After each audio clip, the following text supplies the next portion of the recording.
Alright, we are back with a new video, and today we'll be updating the power rankings for Survivor 42 following episode 2. And this was a very interesting list to put together. This was obviously a very interesting episode in terms of the edgic, and I feel like it definitely revealed some things in terms of how consistent these people's edits will be moving forward, as well as who I think the contenders are.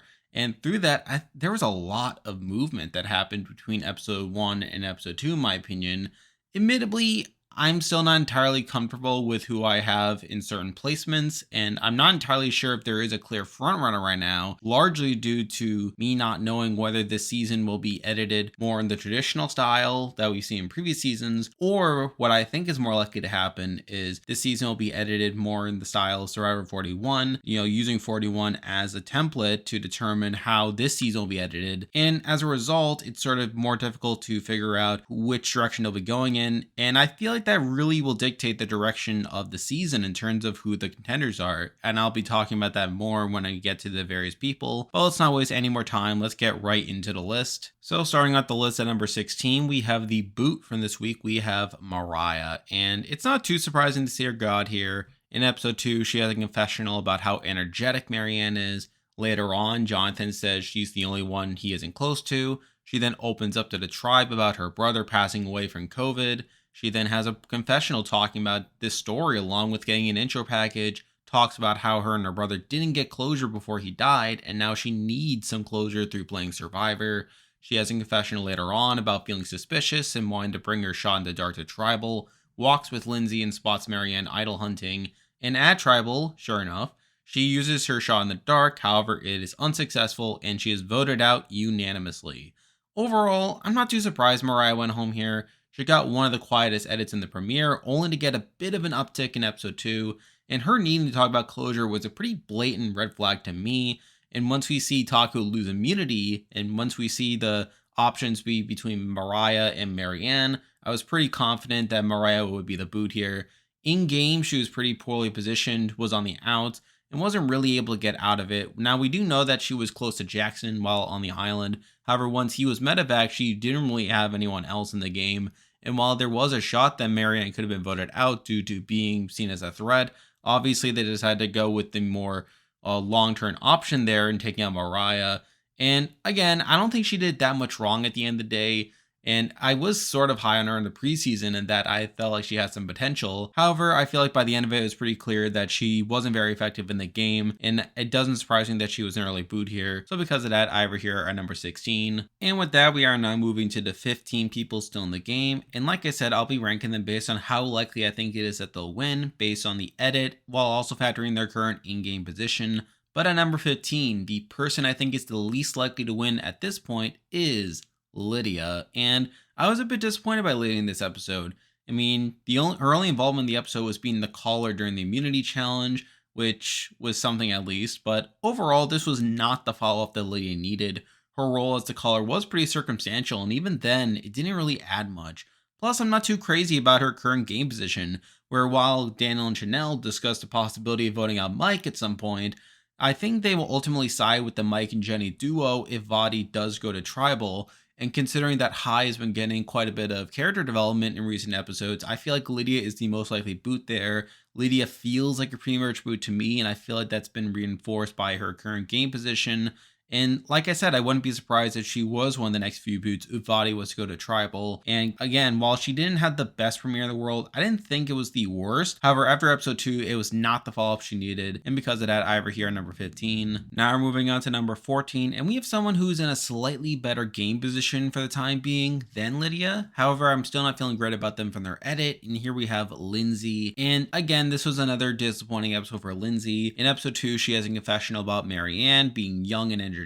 Even so, she's getting exhausted by it, which again affirms Maryanne's poor game position. Jonathan talks about being close to her due to them being physically strong. However, we don't really hear much from Lindsay herself other than her mentioning her Jewish faith. She spots Maryanne idol hunting, prompting a confessional about how she needs allies that are stable, talks to Omar about securing their alliance, and ultimately they vote in the majority, taking out Mariah. And overall, I'm still not feeling great about Lindsay edit-wise. Now, gameplay-wise, I think she's in an okay position right now. now, being in the majority with Jonathan and Omar. However, I think she's the most expendable person there, and with the edit not really backing her up, I have a feeling that if Taku goes back to tribal before the merge, there's a real chance Jonathan and Omar flip on her, sending her out the door. Now, some of that is under the assumption that Maryanne is a big character that's in it for the long haul, and I feel like with Maryanne technically being in the worst game position, you'd think she'd be the first to go, but with that edit disbalance being there between Lindsay and Maryanne, I think Maryanne would stay over Lindsay realistically, to the point where Lindsay would probably be a pre-merge boot. Again, she has gotten some content here or there, but it's not really been anything substantial. I don't really have much confidence in her, and she's here at number 14. Now we're moving on to number 13, and I kind of debate these next couple of spots as I feel like there are definitely pros and cons to them. However, I decided to go down pretty hard on this person due to not having really any content. Here we have Roxroy, and again, I was sort of high on Roxroy in the premiere because while he definitely had some negativity, I felt like there was at least a storyline being set up for him with him, like learning to be more adaptable out there. However, we really don't see anything from him in this episode. I mean, all he gets is talking to Drea at the beginning about voting out Tori next, but aside from that, pretty much nothing. Now, obviously, you can excuse that a bit in the sense that he didn't go to tribal and therefore he didn't need to strategize that much. However, the fact that they doesn't get any checkup is pretty bad on my end, and I feel like that's definitely not the best sign in the world. Now, again, some of that could just be because he didn't have to go to tribal, but the fact that the edit didn't go out of his way to show him like sort of being more adaptable, instead voting out Tori when I feel like Tori is picking up a bit is a bit worrying in my eyes, and because of that I have him here at number 13. Now we're moving on to number 12, and we have someone who I think has a bit more longevity in the game in the sense that they're not going to be the next couple of boots. However, I'm still not feeling great about them, and here we have Tori, and like I said, I came down very hard on Tori in the premiere as I feel like a lot of what the edit was showing us was contradictory. However, I feel like this is definitely a better episode for her, where obviously Romeo says that it's good Zach went out as he wants to target her next. She then has a confessional about how bad she feels for Zach going out when we saw them having a pretty good relationship early on. It easily could have been her, and obviously now she needs to move past this, knowing the game will only get tougher. Drea approaches her and Swati about a women's alliance. However, Swati is concerned about Drea being too powerful and approaches Tori about voting out Drea next. She has a confessional about how the game is changing and how she needs working her way off the bottom. And overall, I'll admit that I was a bit too low on Tori after the premiere. Like I said, I feel like a lot of that was because the edit was just straight up negative. However, I think it's pretty clear at this point that she is getting a bit more consistency in her edit. I feel like she'll be a prominent character, at least in the pre-merge, someone that grows from her mistakes and possibly makes a big move or two. I mean, blindsiding Drea would be one such move.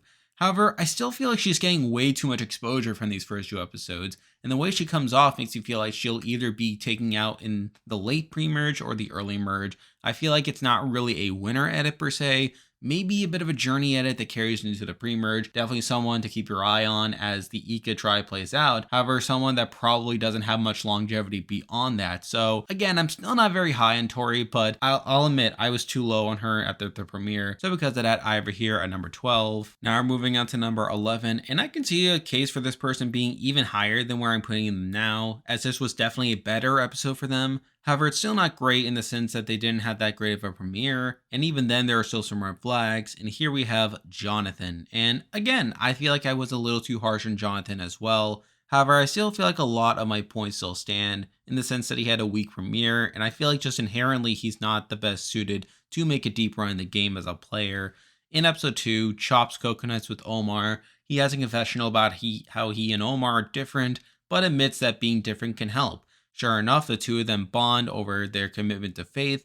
He feels like Omar trusts him. He feels like Omar compliments him as like being a brain shield, although those are Omar's words more than his own. He later tells Omar that he's close to Lindsay, who he considers similar in terms of physical strength. He has a confessional about how much she likes Maryanne. Mariah is the only one he isn't close to. He's to call her during the immunity challenge, however, they ultimately lose that. Afterwards, they talk to Omar about keeping each other safe, has a confessional about liking Maryanne a lot, as well as explaining the shot in the dark. Sure enough, he and Omar tell Maryanne that she's safe. He asserts that they need to keep the women comfortable, but someone's gonna get their heart broken. He talks to Maryanne about the vote, and ultimately stays in the majority, votes on Mariah. And overall, like I said, this was a better episode for Jonathan. Although the fact that this wasn't in the premiere doesn't help his case, he seems to be in a good position game-wise, and I like that the episode did focus on his relationships and position within the tribe, him being close to Omar and Lindsay. However, I also feel like he was undercut by Omar, referring to him as a meat shield, while we don't hear Jonathan refer to Omar as a brain shield. Jonathan's relationship with Omar appears to be personal, if anything, talking about their shared commitment to their faith and the fact that they complement each other. However, Omar seems to be viewing this a lot more strategically, and that gives me a bad feeling about Jonathan's viability. Now, I have a little doubt that he'll stick around for a little bit, where his relationships, particularly with Omar, will be a focus. He'll definitely get through these next couple of rounds, probably even make the merge. But I wouldn't be surprised if Omar is simply using Jonathan as, like he said, a meat shield, only to cut him later on. And again, I feel like that is consistent with the type of player Jonathan is and how people like him tend to fare in this game. So like I said, I feel like this was definitely a better episode for him. And again, I can see the argument for him being higher in the list, but it's the week premiere plus the possibility of Omar flipping on him at some point that keeps him down here at number 11. Now we're moving on to number 10, and we have an interesting person to talk about, as I was relatively high on them in the premiere, and I still feel like they have some longevity to them. However, I feel like after this episode, it's become clear to me that they're not really a winner contender. And here we have Drea. And Drea was interesting. So in episode 2, she has a confessional about getting her extra vote, thinks it's awesome that the game keeps on moving. While she has her alliance with Roxroy and Romeo, she wants to build a women's alliance to better secure her position. And with that, she sits down with Tori and Swati, tells them about her extra vote, and they seem to agree to the women's alliance. However, we see Swati talking about like how this gives Drea too much power, and there seems to be some motion in play to potentially blindside her at some point. And then obviously later on, she's the caller during the immunity challenge. And overall, I feel like this was ultimately a downgrade for Drea, with the talk of Swati targeting her. Now, I don't think it's a guarantee that Drea goes home, per se, if Iko goes back to tribal, and I feel like she's definitely active in the game, trying to place herself in the middle of the tribe. However, I feel like this negativity and all this talk about her extra vote makes me feel like that her story on the season will be dictated by all these advantages that she has between the extra vote and the amulet. I feel like those are definitely things that will propel her in the story. However, I feel like outside of that, there just isn't that much there at this point, and I feel like that's just not enough to make her a strong winner contender in my eyes.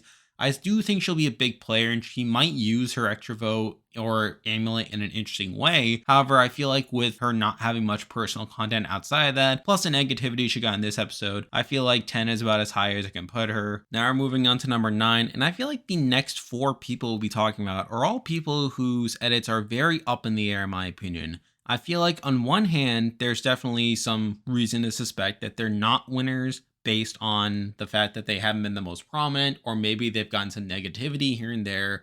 But on the other hand, I feel like with for Survivor 41 being a potential template that we can use, I feel like they definitely have some upside there if we're assuming that the editing styles can be a bit different in the sense that they haven't been the most prominent. However, they don't really have too much to disqualify them either. But at number 9, we have arguably the person with the biggest flaws, and ironically, it was the person I have the highest rating from the premiere. We have Romeo, and I don't know what to make of Romeo's edit in my personal opinion. Now, I was very high on him in the premiere in the sense that he did get some personal content talking about him being a pageant coach and relating that to the game, even though he didn't technically get his way at the end of the day when it came down to vote. And I feel like in episode 2, he does acknowledge it to some extent. He talks about how hard it was to vote out Zach, even though he admits that it's good because it makes Tori comfortable, and obviously he still wants to vote out Tori. And I feel like in hindsight, that's probably a mixed bag. I mean, on one hand, it's good in the sense that he acknowledges that it was tough to vote out Zach, which could set up a potential redemption arc at some point. But on the other hand, it's still pretty clear that he's in a solid position on his tribe. You know, like it wasn't as if losing Zach was that major of a loss for him. But even aside from that, I mean, the fact that he wants to vote out Tori next isn't the best sign, as I feel like Tori is someone who might stick around for a little bit. I feel like she definitely has the underdog at least for the pre-merge, might make a big move here and there. And I wouldn't be surprised if she were able to take a shot at Romeo's alliance at some point during the pre-merge. So, I don't know. I feel like Romeo's a very mixed bag. Again, I feel like he got an all right premiere, and that's the big reason why I have him this high. But I feel like the more that I thought about his edit, and obviously after seeing this episode, I feel like there are plenty of red flags to the point where, I mean, is he really in top contention at this point? But like I said, I feel like he does get the benefit of the doubt in the sense that obviously Survivor 41 was edited somewhat differently from some other seasons. And I feel like there's reason to believe that 41 will lead into 42 being edited in a somewhat similar way. I think Romeo could still benefit from that. I think there was enough in the premiere to set him up for redemption at some point. However, I feel like it's not looking great for the time being, and I feel like 9 is about as high as it can put him. Now we're moving on to number 8, and we have someone who I kind of view similarly to Romeo in the sense that their edit could go either way, although they definitely have less negativity in their edit. And here we have Jenny. And again, this was an okay episode for Jenny. I mean, she walks with Chanelle in search of an idol. She has a confessional about finding hermit crabs, talks about being a city girl and adjusting to the wilderness. Mike then tells her about his idol and beware advantage after he finds it, given that he sees her as his closest ally. But aside from that, no other content. And overall, this wasn't the best episode for Jenny either. While her talking about adjusting to the wilderness is something, I didn't feel that significant, and if anything, comes off more as a journey edit than anything else. I also don't love the fact that she still hasn't talked about her relationship with Mike. I feel like a lot of it has come from other people. Mind you, she doesn't go to tribal, so some of these flaws can be excused to some extent. However, it's still not ideal. And like I said, and I said this last week, I feel like if 41 is edited in a similar way to 42, I feel like Jenny has a lot to benefit from that situation. However, I feel like with her not getting that much positivity, me not having much of a case to make for her at this point, I feel like 8 is about as high as it can put her. Now we're moving on to number 7, and we have someone who I'm still conflicted on in terms of their edit. However, they have gotten a bit of consistent presence up to this point, and here we have Swati. And again, I'm not too sure what to make of Swati's edit right now, and honestly, I could see her going either way, to where she either makes a deep run and is a serious contender. However, I could also see her being a pre-merge boot. But obviously in episode 2, Drea approaches her and Tori about the Women's Alliance, and while she seems to agree with it on the surface, she has a confession about Drea having too much power with the extra vote, and she talks to Tori about possibly targeting Drea moving forward. And like I said, overall, I think it's pretty cool that Swati has been getting this consistent presence. She had a pretty good episode 1 in my opinion. Well, not the best, but certainly good enough, with her having that personal content there, as well as talking to Roxroy before the vote. And obviously now we see her being aware about big threats on her tribe, which could lead up to a Drea blindside in the pre-merge. However, on the other hand, I could also see a situation where Tori recognizes that voting out Drea may not be the best move for her and could try to flip to the Roxroy and Romeo side of things to maybe blindside Swati instead. And that's under the assumption that Drea is somehow in it for the long haul, of course. However, I mean, it's sort of hard to say whether or not this will go through or not. I think there's plenty of stuff that's up in the air in terms of Swati's longevity in the game. If I had to guess, I would lean more on the side of her having longevity than anything else. However, it wouldn't surprise me if she were a surprise pre-merge boot at the end of the day. So I think there's definitely some positivity to her edit. And again, having a good enough premiere and a decent episode 2, although it's not entirely clear whether that's a good thing or not. I mean, there's definitely stuff I can give Swati credit for, but there's enough question marks there to leave her here at number 7. Now we're moving on to number 6, and I can see a debate for this person being below Swati and just in general too high on this list. However, I feel like there's enough merit there to have them this high, and here we have Chanelle. Now, I know it's sort of low on Chanelle in the premiere, however, I feel like this was definitely a better episode for her, where obviously we see her walking off with Jenny in search of an idol. She's not adjusting well to the wilderness, but admits that she needs to step up as a provider, which then leads her to cook the crabs that they find. And while most people seem to like it, Hai is conflicted due to being a vegan, and as she is shown comforting him about it. And then after Daniel tells her about Mike's idol later on in the episode, she has another confessional about how close she is to Daniel and how they could potentially use Mike as a target or as an ally moving forward. And overall, Chanelle has gotten all right content, and I would consider this a slightly better episode for her. However, again, it's not enough to make her a top contender. I think the biggest issue with her is that she doesn't really have a storyline going for her in the season. But to her credit, she has been getting one of the more consistent presences on the show, to where I feel like she could potentially step up. Now, something I noticed with this episode is that while she gets plenty of content, I feel like other people were overshadowing her. Like when she talks about not adjusting well to the wilderness, I feel like Jenny also has that story and gets a bit more attention from her in that regard. Like while she could have gotten a major scene with her cooking the crab, I feel like Hi's moral dilemma sort of overshadowed a lot of that. And while she seems to be genuinely bonding with Daniel, whereas the premiere suggested that extend more for convenience than anything else, I feel like Daniel's been getting more content between the duo. So again, it's not great that she's being overshadowed. However, I think the more I think about it, it could actually be a positive for her in the sense that she isn't being overexposed, and in the sense that she isn't being overshadowed either, while she is still getting a consistent presence. Now, the major downside to all this is that she could be a merge boot. That's a possibility. She could be, again, a character that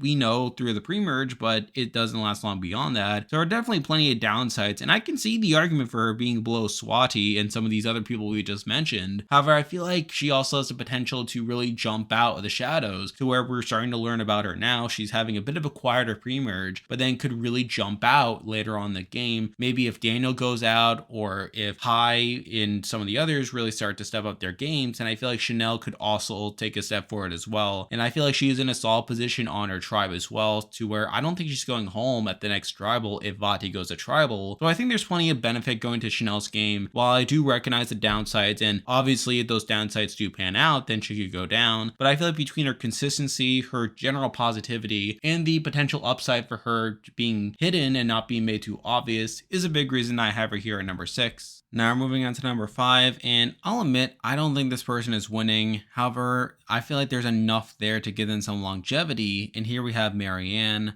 And again, this episode sort of highlighted more of her flaws in the premiere. As I alluded to with Jackson's exit interview, it seemed like she was at the bottom due to her likability posing a big threat. It seemed like there was a decent shot of her being targeted if Taku went to tribal early on, and we definitely see that in this episode. So obviously, she has a moment of chopping some wood with a machete. Mariah and Lindsay talk about how energetic she is. Even so, Lindsay talks about that getting grating at a point. Jonathan talks about liking her and has a confessional about feeling safe. Talks about her decision to risk her vote from the summit and how she wants to take risks. This prompts her to go idol hunting, and while she's considered one of the targets, she's ultimately spared. And overall, it's not too surprising that Maryanne stayed over Mariah, given that she's supposed to be a big character in the season.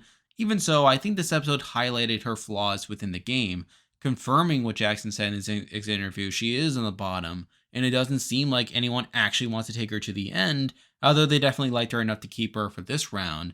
And if Taku goes back to tribal, I think she would be in the initial target, which isn't great. However, ethically, I don't think she's going to be going home pre-merge. I feel like if Taku goes back to tribal, I talked about this earlier, I think what will happen is that she could get Jonathan and Omar on her side to vote out Lindsay.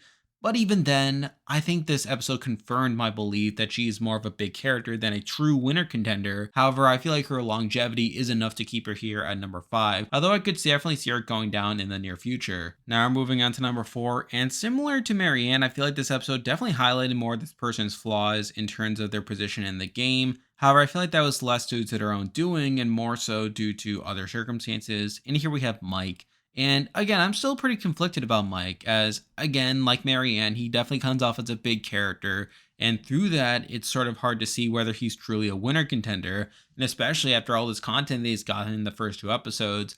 However, I think Mike has slightly more win equity than Maryanne, despite being a big character. But if we're just going through his results from the episode, he has a confessional about working hard at camp while laying low. Even so, he's taking time to look for idols. He admits to it being tougher than what it appears to be on TV. Ultimately, he finds the Beware advantage for Vati. However, he doesn't have his vote, obviously because the other advantages haven't been found yet. He seems a bit worried about not voting, but says it's important to adapt. Therefore, he needs to focus on his relationships.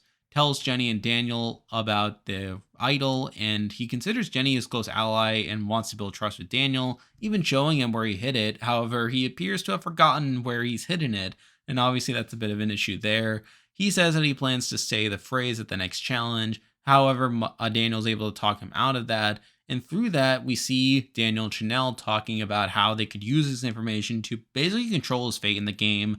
And while it is possible they could definitely vote out Mike as an easy vote, I'm more inclined to think that they might actually try to use him as an ally moving forward. However, it's not a guarantee. And overall, I could definitely see this being perceived as a bad episode for Mike, and through that, he would drop significantly on the list. However, I'm walking away with the feeling that he's supposed to be a rootable figure at the end of the day. As yes, it's not great that he lost where he hid the idol, and obviously that's going to be a theme in the next episode. And obviously, it's not great that we're seeing Daniel and Chanelle basically controlling his fate over whether to keep him around or whether to cut him as an easy vote. Again, none of this is great, and I can actually see him dropping as a result. However, I feel like I could give them the benefit of the doubt as one, he had a pretty solid premiere. And again, one moment that really stuck out to me from that premiere was when he was talking about how he needs to be well rounded and how you only get one shot this game. I think there's enough positivity there to make him a major figure in the season, and definitely one that can pull it out at the end. So I think those are definitely things going in his corner. Plus, if we're using the 42 and 41 as parallels, then I think Mike could definitely get some advantage here, where despite being portrayed negatively, he could actually be propelled forward as a result, and them just trying to tell the story about how he was undermined at first, but then was able to work this way out of this issue. And even with like Daniel and Chanelle talking about how his fate isn't entirely clear, I feel like there's a chance that they could work with him in the end, and through that there could be some genuine bonds there. So I think there's definitely some upside for him. However, I get where people are coming from in that this wasn't a great episode for him. I can see why people want to put him lower. However, for now, I decided to put him here at number 3. Now we're moving on to number 3, and similar to what I thought of Romeo last week, it's sort of crazy to think that this person is this high. And I know people will say that this person is too high. In fact, I myself am doubting whether he should be this high or not. However, when I was putting the list together and just thinking about everyone's edits and sort of thinking about the issues with them, I feel like this person has enough between their 2 episodes to sort of have a more complete package per se. However, I can also see that being a negative, and here we have high. And again, I didn't exactly want to put high at number 3 as it felt weird following his premiere. I talked about how game body he felt after the premiere, with him talking a lot about the advantages and wanting to vote out people. However, I feel like this episode did give him some personal content where obviously he talks a lot about the crab. Talks about how he is conflicted about whether or not to eat the meat, and how ultimately he comes around to excusing himself to eat the meat as he sees it as a parallel to playing Survivor, and how he needs to make some sacrifices in order to play a strong game. Again, he gets the personal content, and it feels very strong in my opinion. And when you combine that with him establishing himself as a strong gamer, I feel like that is enough to make him a good contender in my eyes. The issue I have is that a lot of it just feels like out of place, to where again, I literally talked about in the premiere how he came off as very game body. He literally says that he's willing to work with Drea and Lindsay after they find the amulets in the premiere. However, immediately after, they ultimately decide to be open to cutting them if it means that the amulet that he has becomes more powerful. And now here we're seeing him, yes, come around to being a bit more cutthroat, but doing so after much trouble. And again, it is complex. However, it's also a bit jarring in light of what we saw in episode 1. So that's what makes me very conflicted about whether to put him this high in the list. And again, even as I'm recording this, I am still in a lot of doubt, and I could very see him dropping, much like I dropped Romeo after this week. However, I feel like it just fits on the list, as I can't really think of anywhere else to put him at this point. I don't really see him in the similar tier as Swati or Romeo. However, I also don't see him being all the way at the bottom. Now, mind you, I think with the way the tri dynamics are playing out, I think he has a good shot of being in the outs on the next vote if Swati goes to tribal. As I explained, that I think Lydia has a good shot of going home, and with Lydia being part of his duo, I think that puts him in a bad spot. However, I think there's just enough there to give him some longevity and enough to give me the personal benefit of the doubt.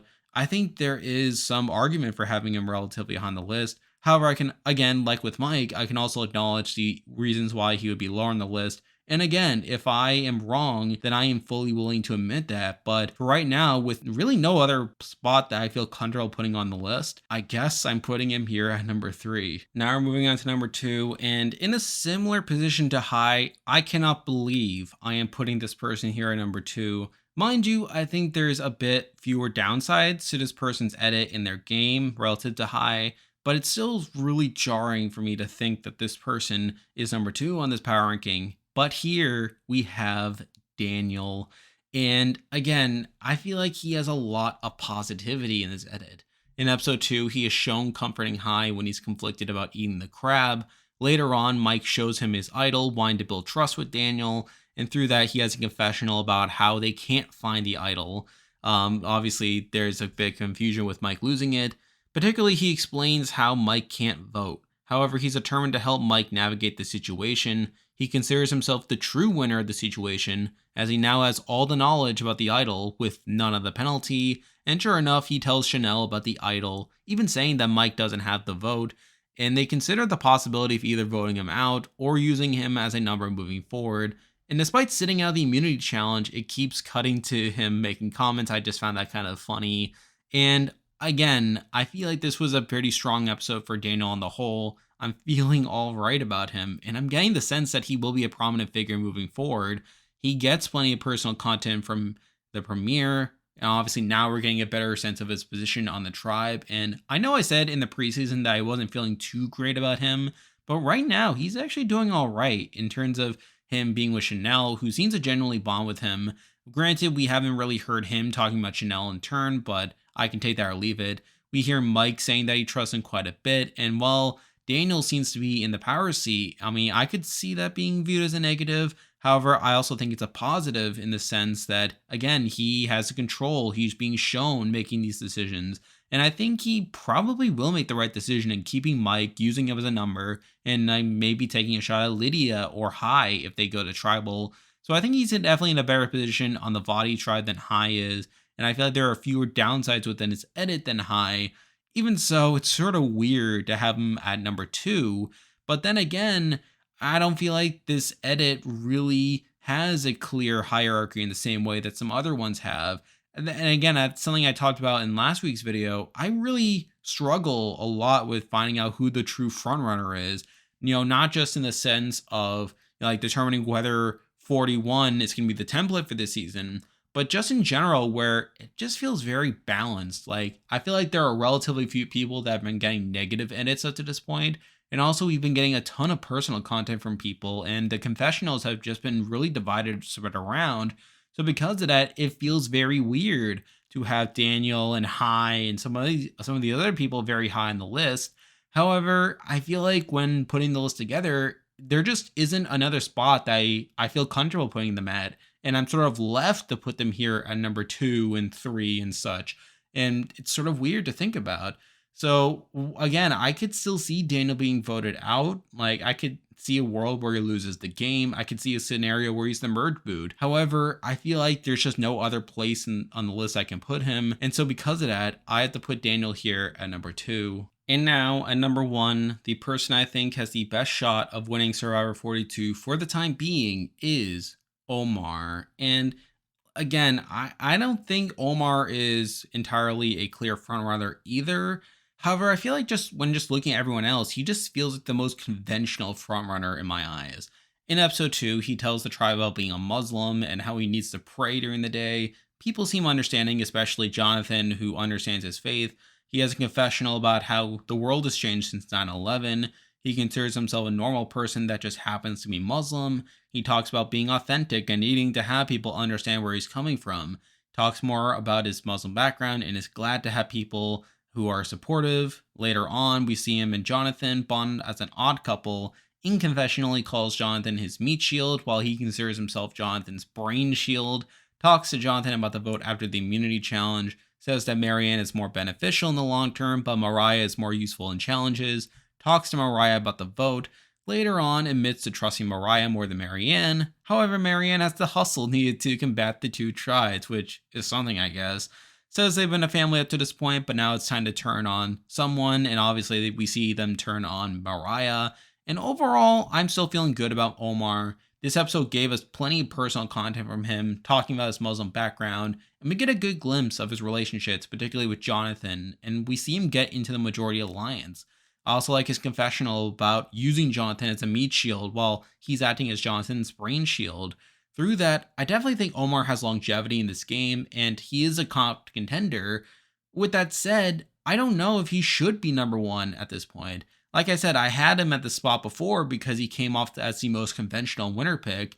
Mind you, it wasn't even a perfect edit in the sense that we didn't really see much of his relationships in the premiere, although this episode seemed to rectify that, although even then you could argue that's circumstantial due to them going to tribal. It's just, in general, this edit has been all over the place in terms of figuring out who is really the front runner of the season. And I feel like if we're using 41 as the model, I don't think that's the best for Omar. While he's not the most overexposed person, I also think this was a very big episode for what amounted to a pretty straightforward vote, especially if we're supposed to view this pigeon and owl metaphor as a serious storyline. Again, I still have Omar ranked at number one because he does feel like the most conventional pick, and he's really the only one that I feel genuinely comfortable putting at number one, despite my reservations of him for the time being. However, I can definitely see people like Swati or Chanelle really take a step forward in the weeks to come, and through that, they could definitely overtake Omar. Heck, I could see Mike or Daniel overtaking him as well. It's just all over the place. I really feel like this season is up for grabs, and I feel like that is reflected in this power ranking where there was a ton of movement, people moving down, people moving up, people that I'm just not sure about, and yet I have to put them somewhere on this list. And again, I literally just spent forever talking about this with High being at number 3. I know people are going to disagree with that. People are going to disagree with Daniel being a number 2.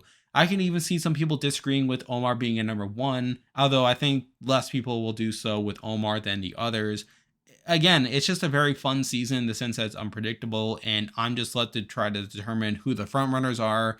But for the time being, I consider Omar to be the most conventional pick right now, and through that, he is the most likely person to win Survivor 42 for the time being. And there we go, that will do it for this week's power ranking. If you like this content, be sure to like and subscribe, and I'll just say that this is a pretty big departure from Australian Survivor, which again has been a pretty straightforward ride for the most part, at least for who's at the top. But obviously compared to this, going straight from Australian Survivor, this is a lot more wide open, and it's probably not the best thing for me to admit that I don't know what's going on. However, I'm just doing my best to make sense of who the frontrunners are, who I think has a shot of winning, and just explain my thought process. And I understand people aren't going to agree with all of my takes. All I can do is explain my thought process and hopefully have a discussion about who some contenders are and maybe catch some things that I'm missing along the way. So I hope that you all enjoy what I have to give. Like I said, I'm covering this season, I'm covering Australian Survivor, and I'm covering Big Brother Canada. I'm hoping to have some other videos out as some of those shows wrap up and there's some more time in the schedule. Stay tuned for all that. But for now, that is the video. See ya.